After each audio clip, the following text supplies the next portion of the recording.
So now for this video, we're going to be looking at the pattern of difference of squares and how to factor those. So looking at numbers 1 through 3, identify which part of ax squared plus bx plus c is missing.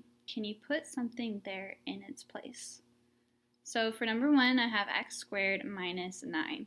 And so comparing that to this ax squared plus bx plus c, I see I'm missing my b term.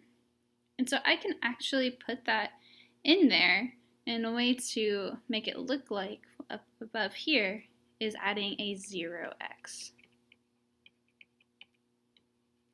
And that's because 0 times x is just going to be 0, and so this will still equal this x squared minus 9.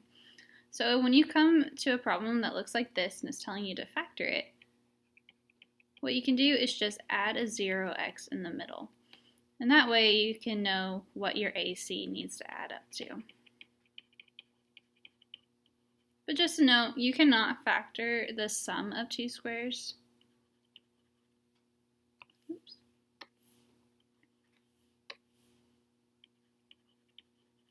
So for example, x squared plus 9 could not be factored. Let's go through some examples. So here I want to factor x squared minus 25. So I see I'm missing my x term, so I'm going to rewrite this as x squared plus 0x minus 25.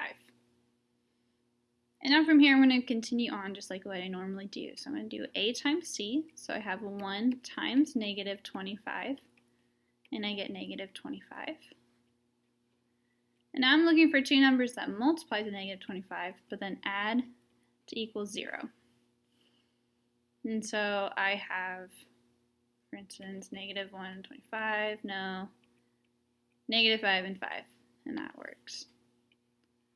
So for these ones adding up to 0, you're really looking for the same number. So here 5 times 5 is 25. And that's going to be kind of that pattern that we see here. So next I want to take those terms and I'm going to split my middle. And so instead of 0x, I'm going to have negative 5x plus 5x. And then bring down my a and c. Now that I have 4 terms, I can factor by grouping, so I'm going to pair these off.